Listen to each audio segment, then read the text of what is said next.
आतंकवाद के खिलाफ एकजुट है, आक्रोश से भरा हुआ है, संकल्पबद्ध है। आज हर भारतीय का यही संकल्प है, हमें आतंकवाद को खत्म करना ही है। साथियों, ऑपरेशन सिंदूर के दौरान हमारी सेनाओं ने जो पराक्रम दिखाया है, उसने हर हिंदुस्तानी का सिर ऊंचा कर दिया है। जिस प्रिसीजन के साथ, जिस सटीकता के साथ हमारी सेनाओं ने सीमा पार के आतंकवादी ठिकानों को ध्वस्त किया, वो अद्भुत है। ऑपरेशन सिंदूर ने दुनिया भर में आतंक के खिलाफ लड़ाई को नया विश्वास और उत्साह दिया है। साथियों, ऑपरेशन सिंदूर सिर्फ एक सैन्य मिशन नहीं है, ये हमारे संकल्प, साहस और बदलते भारत की तस्वीर है। और इस तस्वीर ने पूरे देश को देशभक्ति के भावों से भर दिया है, तिरंगे में रंग दिया है। आपने देखा होगा, देश के कई शहरों में, गांवों में, छोटे छोटे कस्बों में तिरंगा यात्राएं निकाली गई। हजारों लोग हाथों में तिरंगा लेकर देश की सेना, उसके प्रति वंदन अभिनंदन करने निकल पड़े। कितने ही शहरों में सिविल डिफेंस वॉलेंटियर बनने के लिए बड़ी संख्या में युवा एकजुट हो गए। और हमने देखा, चंडीगढ़ के वीडियो तो काफी वायरल हुए थे। सोशल मीडिया पर कविताएं लिखी जा रही थी, संकल्प गीत गाए जा रहे थे, छोटे छोटे बच्चे पेंटिंग बना रहे थे जिनमें बड़े संदेश छुपे थे। मैं अभी 3 दिन पहले बीकानेर गया था, वहां बच्चों ने मुझे ऐसी ही एक पेंटिंग भेंट की थी। ऑपरेशन सिंदूर ने देश के लोगों को इतना प्रभावित किया है कि कई परिवारों ने इसे अपने जीवन का हिस्सा बना लिया है। बिहार के कटिहार में, यूपी के कुशीनगर में और भी कई शहरों में उस दौरान जन्म लेने वाले बच्चों का नाम सिंदूर रखा गया है। साथियों, हमारे जवानों ने आतंक के अड्डों को तबाह किया। यह उनका अदम्य साहस था और उसमें शामिल थी भारत में बने हथियारों, उपकरणों और टेक्नोलॉजी की ताकत। उसमें आत्मनिर्भर भारत का संकल्प भी था। हमारे इंजीनियर्स, हमारे तकनीशियन, हर किसी का पसीना इस विजय में शामिल है। इस अभियान के बाद पूरे देश में वोकल फॉर लोकल को लेकर एक नई ऊर्जा दिख रही है। कई बातें मन को छू जाती है। एक मां बाप ने कहा, अब हम अपने बच्चों के लिए सिर्फ भारत में बने खिलौने ही लेंगे। देशभक्ति की शुरुआत बचपन से होगी। कुछ परिवारों ने शपथ ली है, हम अपनी अगली छुट्टियां देश के किसी खूबसूरत जगह में ही बिताएंगे। कई युवाओं ने मेड इन इंडिया का संकल्प लिया है, वो देश में ही शादी करेंगे।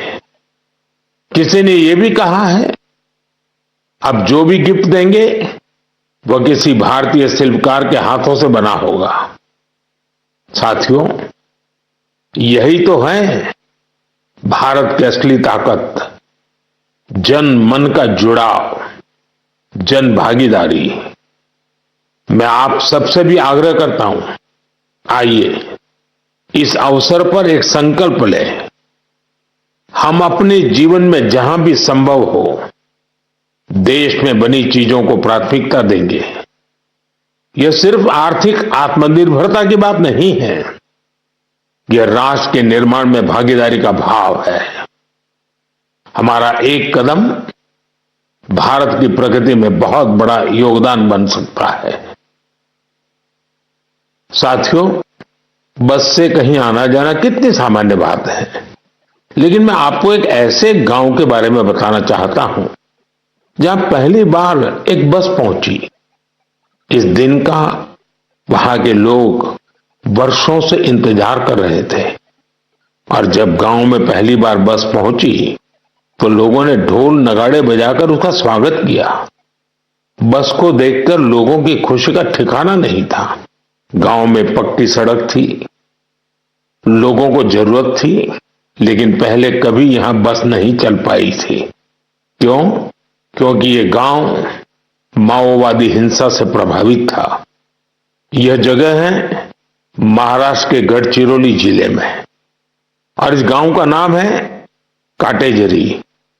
काटेजरी में आए इस परिवर्तन को आसपास के पूरे क्षेत्र में महसूस किया जा रहा है। अब यहां हालात तेजी से सामान्य हो रहे हैं। माओवाद के खिलाफ सामूहिक लड़ाई से अब ऐसे क्षेत्रों तक भी बुनियादी सुविधाएं पहुंचने लगी हैं। गांव के लोगों का कहना है कि बस के आने से उन लोगों का जीवन बहुत आसान हो जाएगा। साथियों, मन की बात में हम छत्तीसगढ़ में हुए बस्तर ओलंपिक और माओवाद प्रभावित क्षेत्रों में साइंस लैब पर चर्चा कर चुके हैं। यहां के बच्चों में साइंस का पैशन है, वो स्पोर्ट्स में भी कमाल कर रहे हैं। ऐसे प्रयासों से पता चलता है कि इन इलाकों में रहने वाले लोग कितने साहसी होते हैं। इन लोगों ने तमाम चुनौतियों के बीच अपने जीवन को बेहतर बनाने की राह चुनी है। मुझे यह जानकर भी बहुत खुशी हुई कि 10वीं और 12वीं की परीक्षाओं में दंतेवाड़ा जिले के नतीजे बहुत शानदार रहे हैं। करीब 95% रिजल्ट के साथ ये जिला 10वीं के नतीजों में टॉप पर रहा। वहीं 12वीं की परीक्षा में इस जिले ने छत्तीसगढ़ में छठा स्थान हासिल किया। सोचिए, जिस दंतेवाड़ा में कभी माओवाद चरम पर था, वहां आज शिक्षा का परचम लहरा रहा है। ऐसे बदलाव हम सभी को गर्व से भर देते हैं। मेरे प्यारे देशवासियों, अब मैं लायंस, शेरों से जुड़ी एक बड़ी अच्छी खबर आपको बताना चाहता हूं। पिछले केवल 5 वर्षों में गुजरात के गीर में शेरों की आबादी 674 से बढ़कर 891 हो गई है। 674 से 891। लायन सेंसस के बाद सामने आई शेरों की ये संख्या बहुत उत्साहित करने वाली है। साथियों, आप में से बहुत से लोग यह जानना चाह रहे होंगे कि आखिर ये एनिमल सेंसस होती कैसे हैं। ये एक्सरसाइज बहुत ही चुनौतीपूर्ण है। आपको यह जानकर हैरानी होगी कि लायन सेंसस 11 जिलों में 35,000 वर्ग किलोमीटर के दायरे में की गई थी।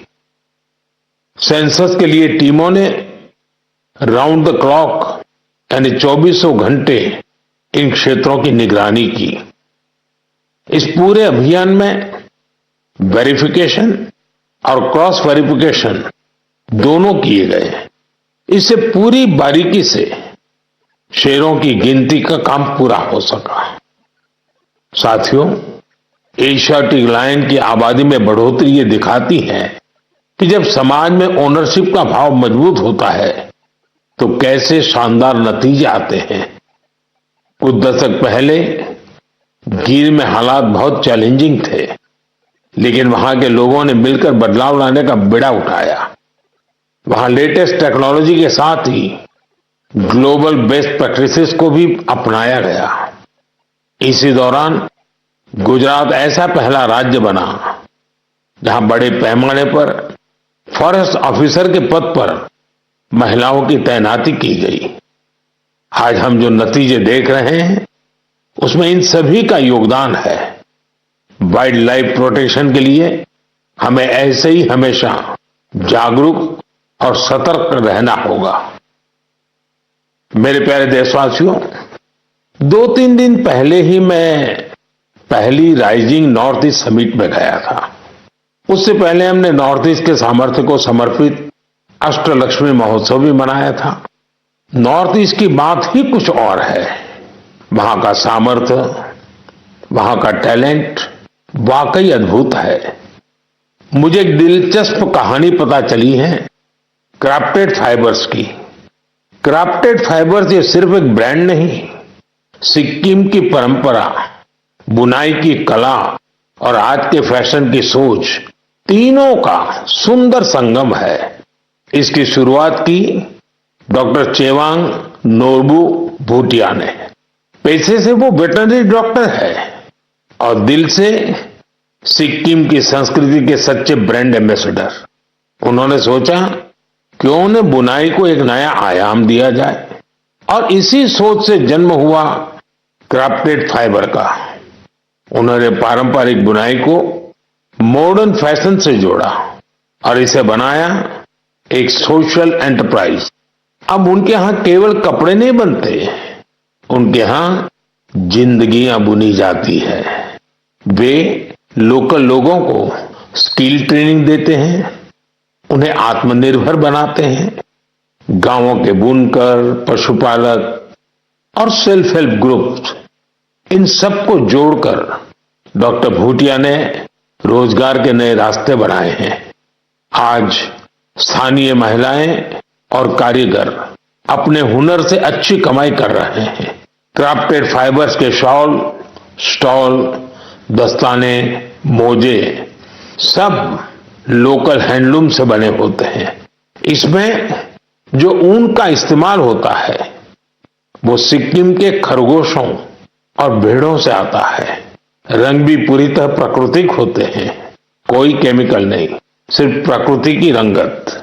डॉक्टर भूटिया ने सिक्किम की पारंपरिक बुनाई और संस्कृति को एक नई पहचान दी है। डॉक्टर भूटिया का काम हमें सिखाता है कि जब परंपरा को पैशन से जोड़ा जाए तो वो दुनिया को कितना लुभा सकती है। मेरे प्यारे देशवासियों, आज मैं आपको एक ऐसे शानदार व्यक्ति के बारे में बताना चाहता हूं जो एक कलाकार भी हैं और जीती जागती प्रेरणा भी है। नाम है जीवन जोशी, उम्र 65 साल। अब सोचिए, जिनके नाम में ही जीवन हो वो कितनी जीवंतता से भरे होंगे। जीवन जी उत्तराखंड के हल्द्वानी में रहते हैं। बचपन में पोलियो ने उनके पैरों की ताकत छीन ली थी, लेकिन पोलियो उनके हौसलों को नहीं छीन पाया। उनके चलने की रफ्तार भले ही कुछ धीमी हो गई, लेकिन उनका मन कल्पना की हर उड़ान उड़ता रहा। इसी उड़ान में जीवन जी ने एक अनोखी कला को जन्म दिया। नाम रखा बगेट।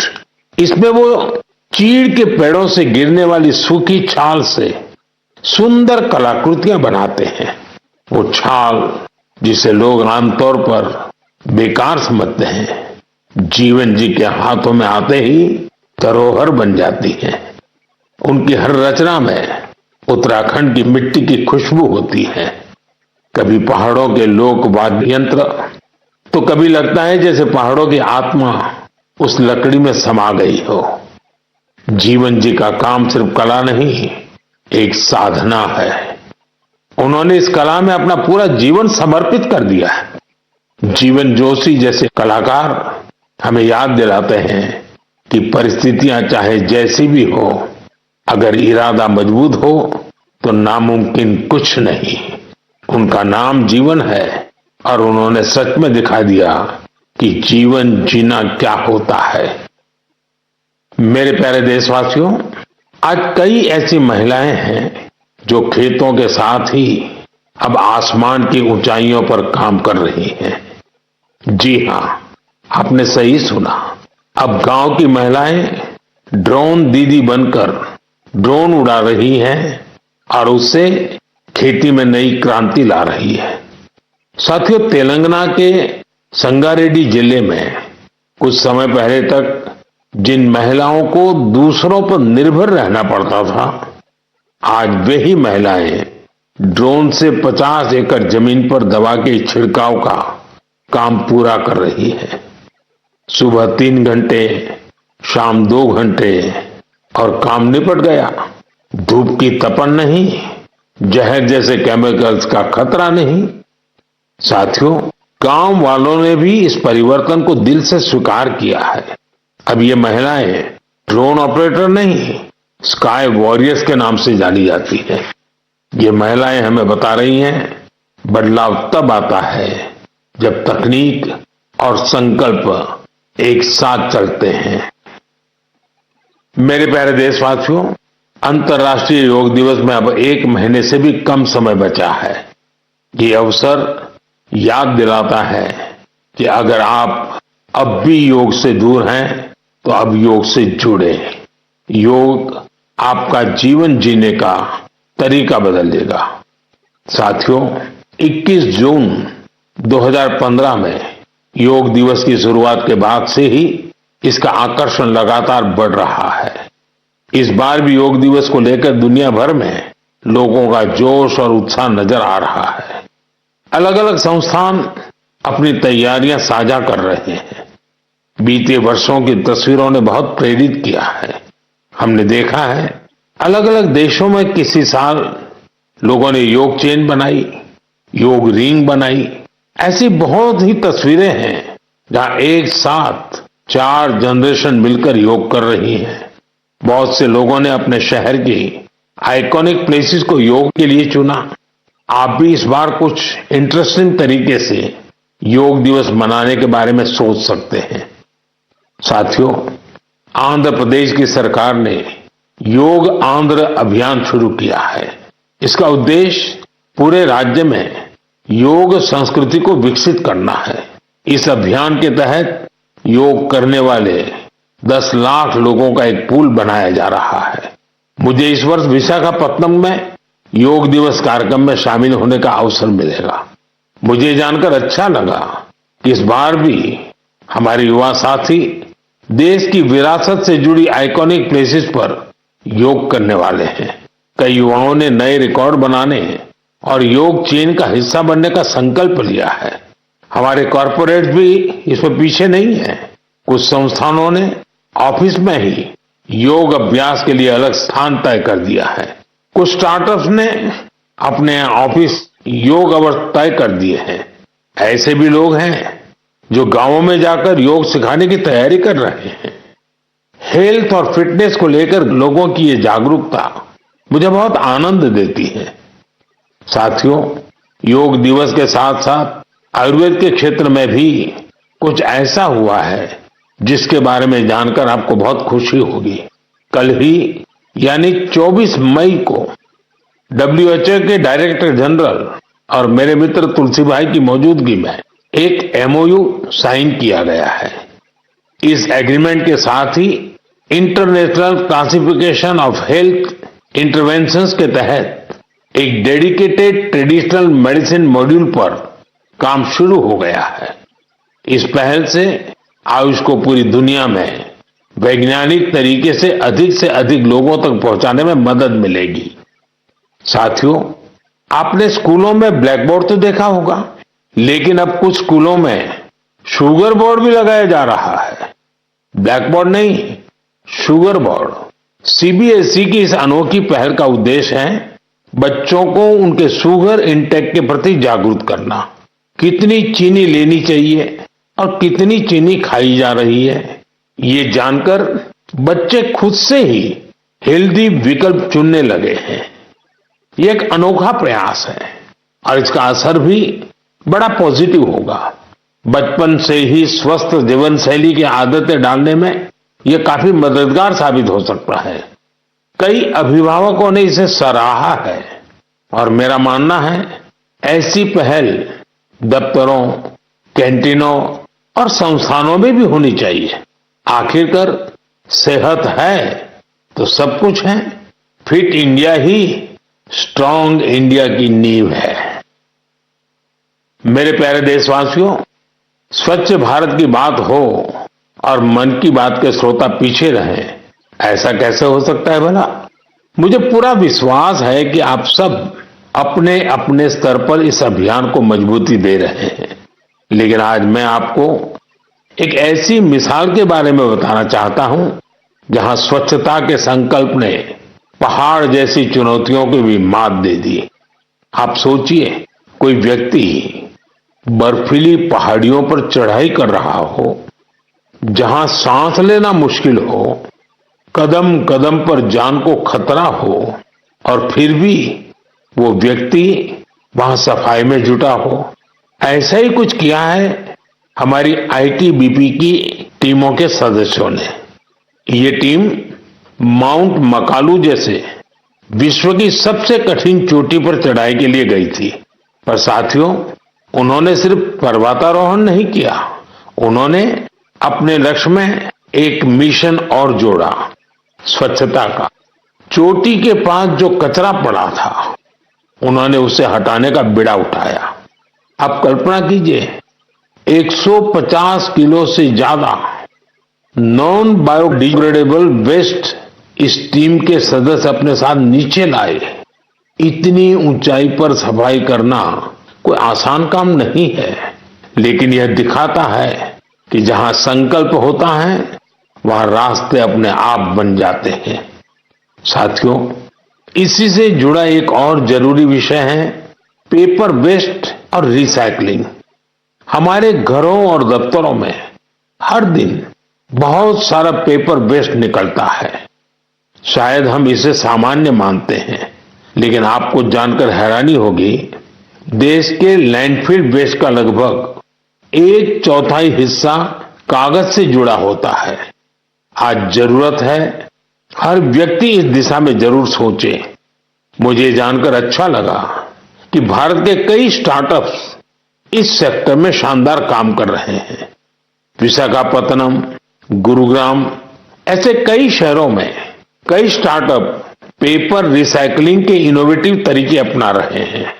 कोई रिसाइकल पेपर से पैकेजिंग बोर्ड बना रहा है, कोई डिजिटल तरीकों से न्यूज़पेपर रिसाइकलिंग को आसान बना रहा है। जालना जैसे शहरों में कुछ स्टार्टअप 100% रिसाइकल मटेरियल से पैकेजिंग रोल और पेपर कोर बना रहे हैं। आप ये भी जानकर प्रेरित होंगे, 1 टन कागज की रिसाइकलिंग से 17 पेड़ कटने से बचते हैं और हजारों लीटर पानी की बचत होती है। अब सोचिए, जब पर्वतारोही इतने कठिन हालत में कचरा वापस ला सकते हैं, तो हमें भी अपने घर या दफ्तर में पेपर को अलग करके रिसाइकलिंग में अपना योगदान जरूर देना चाहिए। जब देश का हर नागरिक ये सोचेगा कि देश के लिए मैं क्या बेहतर कर सकता हूं, तभी मिलकर हम बड़ा परिवर्तन ला सकते हैं। साथियों, बीते दिनों खेलो इंडिया गेम्स की बड़ी धूम रही। खेलो इंडिया के दौरान बिहार के 5 शहरों ने मेजबानी की थी। वहां अलग अलग कैटेगरी के मैच हुए थे। पूरे भारत से वहां पहुंचे एथलीट्स की संख्या 5000 से भी ज्यादा थी। इन एथलीट्स ने बिहार की स्पोर्टिंग स्पिरिट की, बिहार के लोगों से मिली आत्मीयता की बड़ी तारीफ की है। साथियों, बिहार की धरती बहुत खास है। इस आयोजन में यहां कई यूनिक चीजें हुई हैं। खेलो इंडिया यूथ गेम्स का ये पहला आयोजन था जो ओलंपिक चैनल के जरिए दुनिया भर में पहुंचा। पूरे विश्व के लोगों ने हमारे युवा खिलाड़ियों की प्रतिभा को देखा और सराहा। मैं सभी पदक विजेताओं, विशेषकर टॉप के 3 विनर्स महाराष्ट्र, हरियाणा और राजस्थान को बधाई देता हूं। साथियों, इस बार खेलो इंडिया में कुल 26 रिकॉर्ड बने। वेट लिफ्टिंग स्पर्धाओं में महाराष्ट्र की अस्मिता धोने, ओडिशा के हर्षवर्धन साहू और उत्तर प्रदेश के तुषार चौधरी के शानदार प्रदर्शन ने सबका दिल जीत लिया। वहीं महाराष्ट्र के साईराज परदेशी ने तो 3 रिकॉर्ड बना डाले। एथलेटिक्स में उत्तर प्रदेश के कादिर खान और शेख जिशान और राजस्थान के हंसराज ने शानदार प्रदर्शन किया। इस बार बिहार ने भी 36 मेडल्स अपने नाम किए। साथियों, जो खेलता है वही खिलता है। यंग स्पोर्टिंग टैलेंट के लिए टूर्नामेंट बहुत मायने रखता है। इस तरह के आयोजन भारतीय खेलों के भविष्य को और संवारने वाले हैं। मेरे प्यारे देशवासियों, 20 मई को वर्ल्ड बी डे मनाया गया। यानी एक ऐसा दिन जो हमें याद दिलाता है कि शहद सिर्फ मिठास नहीं बल्कि सेहत, स्वरोजगार और आत्मनिर्भरता की मिसाल भी है। पिछले 11 वर्षों में मधुमक्खी पालन में भारत में एक स्वीट रिवॉल्यूशन हुआ है। आज से 10-11 साल पहले भारत में शहद उत्पादन एक साल में करीब 70-75 हजार मैट्रिक टन होता था। आज ये बढ़कर करीब 1.25 लाख मैट्रिक टन के आसपास हो गया है। यानी शहद उत्पादन में करीब 60% की बढ़ोतरी हुई है। हम हनी प्रोडक्शन और एक्सपोर्ट में दुनिया के अग्रणी देशों में आ चुके हैं। साथियों, इस पॉजिटिव इंपैक्ट में राष्ट्रीय मधुमक्खी पालन और शहद मिशन की बड़ी भूमिका है। इसके तहत मधुमक्खी पालन से जुड़े हजारों किसानों को ट्रेनिंग दी गई, उपकरण दिए गए और बाजार तक उनकी सीधी पहुंच बनाई गई। साथियों, ये बदलाव सिर्फ आंकड़ों में नहीं दिखता, ये गांव की जमीन पर भी साफ नजर आता है। छत्तीसगढ़ के कोरिया जिले का एक उदाहरण है। यहां आदिवासी किसानों ने सोन हनी नाम से एक शुद्ध जैविक शहद ब्रांड बनाया है। आज वह शहद जैम समेत अनेक ऑनलाइन पोर्टल पर बिक रहा है। यानी गांव की मेहनत अब ग्लोबल हो रही है। इसी तरह उत्तर प्रदेश, गुजरात, जम्मू कश्मीर, पश्चिम बंगाल और अरुणाचल प्रदेश में हजारों महिलाएं और युवा अब हनी उद्यमी बन चुके हैं। साथियों, और अब शहद की केवल मात्रा नहीं, उसकी शुद्धता पर भी काम हो रहा है। कुछ स्टार्टअप अब एआई और डिजिटल टेक्नोलॉजी से शहद की गुणवत्ता को प्रमाणित कर रहे हैं। आप अगली बार जब भी शहद खरीदें तो इन हनी उद्यमियों द्वारा बनाए गए शहद को जरूर आजमाएं। कोशिश करें कि किसी लोकल किसान से, किसी महिला उद्यमी से भी शहद खरीदें, क्योंकि उस हर बूंद में स्वाद ही नहीं, भारत की मेहनत और उम्मीदें घुली होती हैं। शहद की मिठास आत्मनिर्भर भारत का स्वाद है।